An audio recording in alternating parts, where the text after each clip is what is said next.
Assalamualaikum wabarakatuh.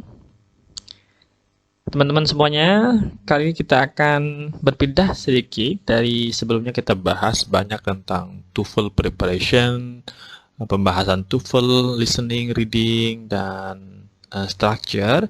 Kita akan mereview untuk IELTS preparation. Nah, karena kemarin banyak yang bertanya tentang bagaimana untuk IELTS, nah kali ini kita akan membahas beberapa hal terkait dengan IELTS. Saya akan membahas pertama dulu dengan overview pada bagian listening.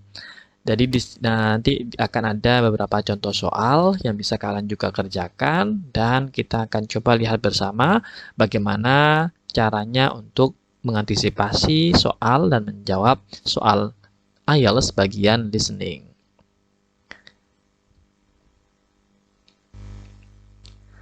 Oke, jadi di bagian kali ini kita akan fokus dulu ke bagian IELTS listening, what you need to know and how to do. Jadi apa yang kira-kira perlu kita ketahui terlebih dahulu sebelum kita mengikuti tes IELTS atau sebelum kita melihat apa yang kira-kira bisa diantisipasi pada IELTS bagian listening dan apa saja sih kira-kira pertanyaannya, berapa jenis soalnya, ada berapa waktunya dan lain-lain.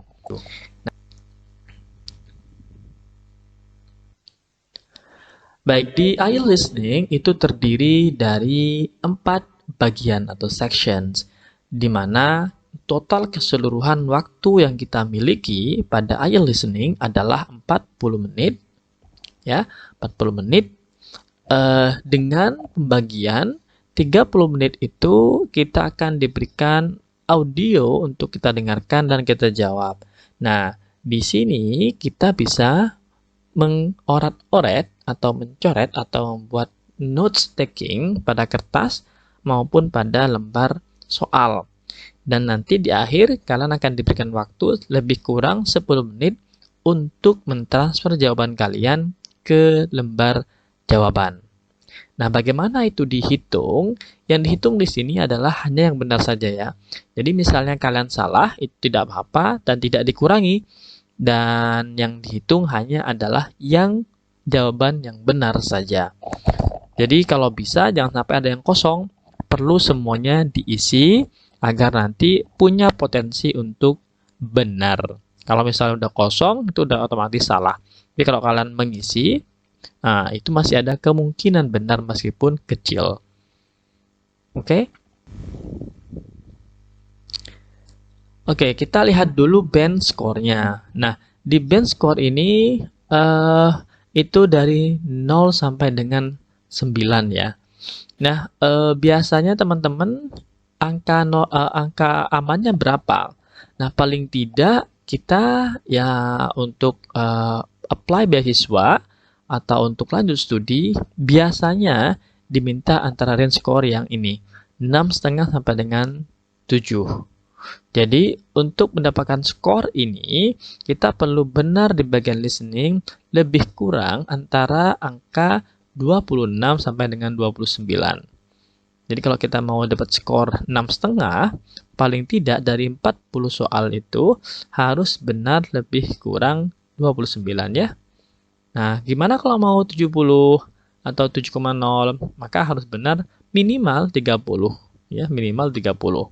Nah, ini nanti biasanya band score yang akan digunakan. Apakah band score di listening juga akan dihitung berbarengan dengan di reading? Iya, jadi kan kalian akan diminta untuk tes di listening nih, reading, writing, sama speaking. Sehingga nanti akan diakumulasi berapa dan di average-nya berapa. Masing-masing bandnya berapa. Nah, biasanya ada yang minta band tertentu sekian. Misalnya overall skornya adalah 6,5, tetapi harus minimal 7 di writing atau 7 di reading. Itu perlu kita antisipasi sehingga kita bisa memperkaya, memperkuat di mana kira-kira skill yang perlu kita tambah atau upgrade.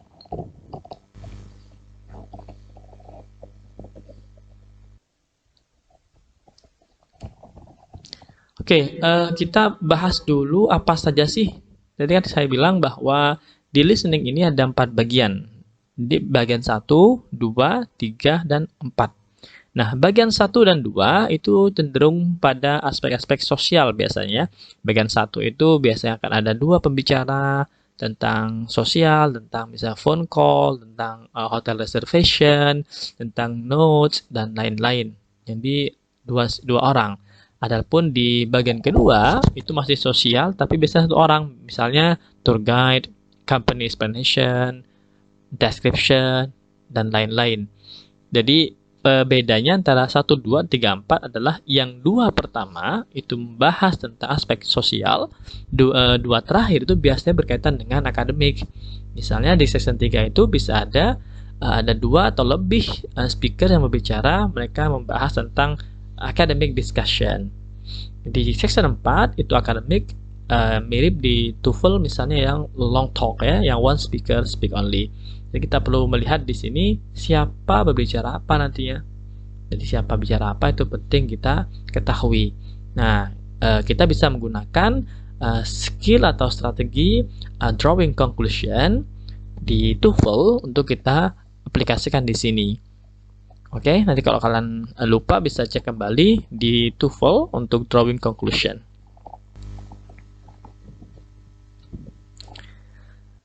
Oke, sekarang kita masuk ke tipe soal. Apa saja sih tipe soalnya? Itu bisa aja ada multiple choice, map completion, diagram labeling, form completion, note completion, ada flowchart completion, sentence completion, summary completion, short answer, sampai table completion. Jadi ada banyak sekali. Nah, ini kalau kalian perhatikan, selain multiple choice, semuanya ada completion atau kita perlu mengisi rumpang ya, ruang yang kosong. Nah, sehingga listening di sini beda dengan di TOEFL. Di sini listeningnya itu sudah integrated dengan reading dan juga dengan writing. Karena kita perlu membaca soalnya dengan seksama, menjawab dengan tepat juga. Tidak hanya memilih multiple choice, tapi menjawab mengisi ruang yang kosong atau ruang rumpang. Misalnya harusnya spellingnya menggunakan double L tapi kita pakai single L, itu bisa sudah langsung salah. Termasuk kalau misalnya kurang S untuk yang plural ya. Jadi harus hati-hati. Oke, saya berikan summary dari list IELTS untuk bagaimana kita bisa memperkuat listening di IELTS. Pertama, kita perlu membiasakan dan mulai memperbanyak mendengarkan pada audio berbahasa Inggris. Ya, misalnya kalian yang suka lagu nih, jadi dengerin aja lagu bahasa Inggris itu sampai selesai, sampai kalian merasa nyaman, sampai dengan merasa cukup paham. Kemudian kalian nanti bisa melihat transkripnya. Kalian mentranskrip sendiri audio yang udah kalian dengarkan. Kemudian kalian coba lagi, lalu kalian bisa melihat transkripnya. Oke, kemudian tarik transkrip yang sudah ada untuk mengecek apakah yang kita tulis sudah tepat atau belum. Ini bisa kalian lakukan berulang-ulang. Kalau nggak begitu, kalian bisa listening to the audio without transcript, transkrip yang tahu subtitle gitu ya. Kemudian kalian listen to audio yang ada transkripnya. Untuk membandingkan saja. Itu untuk bisa memperkuat dan menambah skill atau kompetensi kita di listening. Apakah hanya itu? Tentu tidak ya. Kan ada banyak sekali tips-tips atau aktivitas yang bisa kalian lakukan untuk memperkaya dan memperkuat listening. Oke, khusus di IELTS nanti, menurut Liz itu ada beberapa hal yang bisa kita perhatikan dan perlu kita ketahui sebelum mengerjakan IELTS. Pertama, dia menyarankan agar kita itu berlatih untuk IELTS dengan menggunakan answer sheet agar terbiasa. Yang kedua, ya kita perlu multitasking. Kayak tadi saya sampaikan bahwa listening ini tidak hanya listen, tapi juga read the questions dan juga write the answer. Kalian perlu menulis jawabannya, spellingnya, singular pluralnya, kemudian bagaimana tulisan itu, misalnya kapital atau lowercase. Lalu dia menyarankan agar menggunakan pensil. Nah, sekali lagi ada harus memperhatikan apakah audionya dia meminta kita menulis dalam bentuk singular maupun plural. Kemudian harus konsisten nih dalam capital atau lowercase writing. Misalnya untuk nama orang, nama tempat. Lalu selalu ikuti instruksi berapa kata yang perlu ditulis. Ya, apakah 1 word, 2 words, atau 3 words. Kalau untuk preposition nih, itu tergantung pada soalnya ya. Nanti saya berikan contohnya. Ada form completion juga contoh soalnya dan lain-lain. Nah, sekarang habis ini kita akan lihat gimana salah satu contoh yang bisa kita lakukan dan bisa perhatikan sebelum kita menjawab soal IELTS. Nah, ini adalah contoh untuk yang completion ya. Nanti kita perlu juga capital case atau apakah lower case ya. Ini ada yang kita lihat ada ruang yang kosong kan, kita mengisi di sini. Yang kita minta untuk konsisten, apakah mau menggunakan capital, apakah mau menggunakan lower case. Misalnya Mr. Brown, teacher, educator. Kalau tidak all capital, bisa lower case. Atau kalau mau capital yang depan saja Mr. Brown, B-nya harus besar karena dia adalah nama orang. Di sini juga contoh yang kita bisa isi. Jadi ini bisa untuk melengkapi details. Nomor 1, nanti biasanya kita diminta instruksinya adalah dengarkan audio berikut nomor sekian sampai nomor sekian.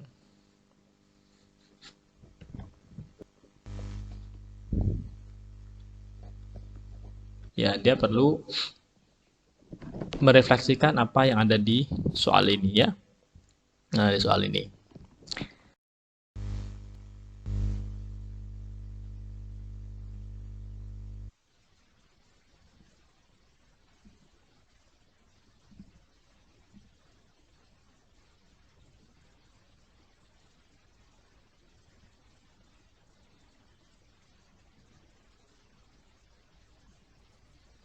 You should answer the questions as you listen, because you will not hear the recording a second time. Listen carefully and answer questions 1 to 3. Oke, sekarang kita akan masuk pada contoh soal ya. What can I Nanti do for kita you? perhatikan bersama-sama. I want to report a Ini theft. adalah untuk I soal had nomor some 1 things sampai stolen dengan out of my nomor bag 3. yesterday. Nah, kalian dengarkan I'm dulu sorry to audionya hear dan that. instruksinya. Right, so I'll need to take a few details. Can I start with your name? Louise Taylor. Okay, thank you. And are you resident in the UK? No, I'm actually Canadian, though my mother was British. And your date of birth? December 14th, 1977. So you're just visiting this country? That's right. I come over most summers on business. I'm an interior designer, and I come over to buy old furniture, antiques, you know? There are some really lovely things around here, but you need to get out to the small towns. I've had a really good trip this year, until this happened. Okay. So you've been here quite a while? Yes, I'm here for 2 months. I go back next week. So, may I ask where you're staying now? Well, at present, I've got a place at Park Apartments. That's on King Street. I was staying at the Riverside Apartments on the same street, but the apartment there was only available for 6 weeks, so I had to find another one. Okay. And the apartment number? 15. Right. Before you hear the rest of the conversation, you have some time to look at questions 4 to 10.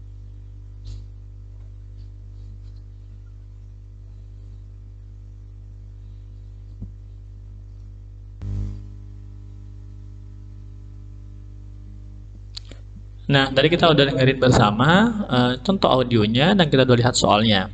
Pertama, dia menanyakan tentang nationality ya. Nomor 1, nationality. Namanya udah jelas, tadi dia sampaikan Louise Taylor.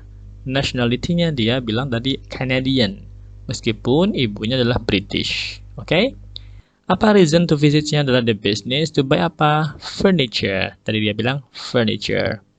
Lalu nomor 3, apartments. Nah, dia tadi nyebutkan apartments, tapi sebelumnya apa nama apartemennya?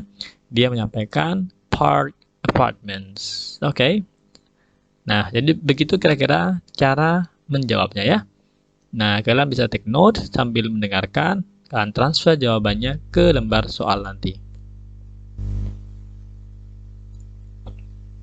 Kita akan lihat soal nomor 4 sampai dengan nomor 10. Now listen and answer questions 4 to 10. Now, I need to take some details of the theft. So, you said you had some things stolen out of your bag? That's right. And were you actually carrying the bag when the theft took place? Yes, I really can't understand it. I had my backpack on, and I went into a supermarket to buy a few things, and when I opened it up, my wallet wasn't there. And what did your wallet have in it? Well, fortunately, I don't keep my credit cards in that wallet. I keep them with my passport in an inside compartment in my backpack, but there was quite a bit of cash there. About £250 sterling, I should think. I withdrew £300 from my account yesterday, but I did a bit of shopping, so I must have already spent about £50 of that. Okay. At first I thought, oh, I must have left the wallet back in the apartment. But then I realized my phone had gone as well. It was only a week old, and that's when I realized I'd been robbed. Anyway, at least they didn't take the keys to my rental car. Yes. So, you say the theft occurred yesterday. Yes. So that was September the 10th? And do you have any idea at all of where or when the things might possibly have been stolen? Well, at first I couldn't believe it because the bag had been on my back ever since I left the apartment after lunch. It's just a small backpack, but I generally use it when I'm traveling because it seems safer than a handbag. Anyway, I met up with a friend, and we spent a couple of hours in the museum. But I do remember that as we were leaving there, at about 4 o'clock, a group of young boys ran up to us, and they were really crowding round us, and they were asking us what time it was. Then, all of a sudden, they ran off. Can you remember anything about them? The one who did most of the talking was wearing a T-shirt with a picture of something.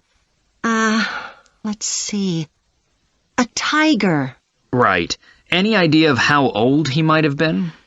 Around 12 years old? And can you remember anything else about his appearance? Not much. He was quite thin. Color of hair? I do remember that. He was blonde. All the others were dark-haired. And any details of the others? Not really. They came and went so quickly. Right. So, what I'm going to do now is give you a crime reference number so you can contact your insurance company. So, this is 10 digits. 87954 82361. Thank you. So, should I contact... That is the end of section 1. You now have half a minute to check your answers.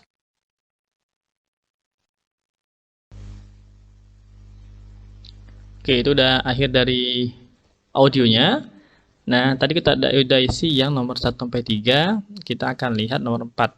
Ada berapa tadi jumlah uang yang di walletnya? Dia sampaikan sekitar 250 ya. Dia udah tarik 300 tapi udah belanja juga sekitar 50 pound sterling, sehingga yang kira-kira tersisa adalah 250 pound sterling. Apalagi dia bilang phone yang di sana. Oke. Kemudian tanggal berapa? Dia bilang tadi September 10 ya, atau 10th of September. Lalu di mana lokasinya? Dia tadi ke museum, tapi dia baru merasa hilang tuh ya ketika dia berada di luar museum. Lalu apa yang ditanyakan oleh boys-nya? Dia tanya tentang time tadi ya. Lalu 9 adalah with hair yang tadi dibilang blonde. Dan ini yang kadang-kadang membuat kita agak bingung, khususnya dengan nama dan angka ya. Tadi ada dia crime reference number, ada 10 digit, 879 548231. Oke. Nah, itu contoh soal untuk yang section 1.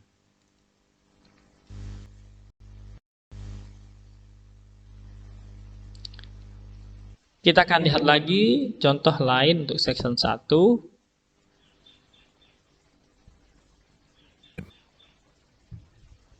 Listen carefully and answer questions 1 to 6. Hello, Tourist Information Centre. Mike speaking. How can I help you? Oh, hi. I wanted to find out about cookery classes. I believe there are some one-day classes for tourists. Well, they're open to everyone, but tourists are always welcome. OK, let me give you some details of what's available. There are several classes. One very popular one is at the Food Studio. Okay. They focus on seasonal products, and as well as teaching you how to cook them, they also show you how to choose them. Right, that sounds good. How big are the classes? I'm not sure exactly, but they'll be quite small. And could I get a private lesson there? I think so. Let me check. Yes, they do offer those. Though, in fact, most of the people who attend the classes find it's a nice way of getting to know one another. I suppose it must be, yes. And this company has a special deal for clients where they offer a discount of 20% if you return for a further class. Okay, but you said there were several classes. That's right. Another one you might be interested in is Bond's Cookery School. They're quite new. They just opened 6 months ago, but I've heard good things about them. They concentrate on teaching you to prepare healthy food, and they have quite a lot of specialist staff. So, is that food for people on a diet and things like that? I don't know if I'd be interested in that. Well, I don't think they particularly focus on low-calorie diets or weight loss. It's more to do with recipes that look at specific needs, like including ingredients that will help build up your bones and make them stronger, that sort of thing. I see. Well, I might be interested. I'm not sure. Do they have a website I could check? Yes, just key in the name of the school. It'll come up. And if you want to know more about them, every Thursday evening they have a lecture at the school. It's free, and you don't need to book or anything. Just turn up at 7:30. And that might give you an idea of whether you want to go to an actual class. Before you hear the rest of the conversation, you have some time to look at questions 7 to 10. Nah, tadi dia menyampaikan tentang informasi di Food Studio yang pertama ya. Kemudian dia ada how to cook dan how to choose yang kedua ya. Kemudian apa informasi lain yang didapatkan? Dia bilang ada offer classes untuk yang private. Lalu ada diskon berapa? 20% discount. Kemudian untuk yang kedua, Bond's Cookery School, dia fokus pada healthy food. Dan tadi dia tanya apakah dia fokus pada diet? No, dia tidak yakin itu. Dia bilang itu bisa untuk build up your bones. Dan yang terakhir, nomor 6, dia menyampaikan tentang free lecture. Now listen and answer questions 7 to 10. OK, there's one more place you might be interested in. That's got a rather strange name. It's called the Aretsa Centre. That's spelled A-R-R-E-T-S-A. Okay. They've got a very good reputation. They do a bit of meat and fish cookery, but they mostly specialise in vegetarian dishes. Right. That's certainly an area I'd like to learn more about. I've got lots of friends who don't eat meat. In fact, I think I might have seen that school today. Is it just by the market? That's right. So they don't have any problem getting their ingredients. They're right next door. And they also offer a special 2-hour course in how to use a knife. They cover all the different skills, buying them, sharpening, chopping techniques. It gets booked up quickly, though, so you'd need to check it was available. Right. Well, thank you very much. I'll go and check that out. So, That is- itu untuk contoh soal nomor 1 ya, section 1. Nanti kita akan lanjut lagi untuk season 2, 3, dan 4. Thank you and good luck. Kalau ada pertanyaan bisa disampaikan di kolom komentar. Assalamualaikum warahmatullahi wabarakatuh.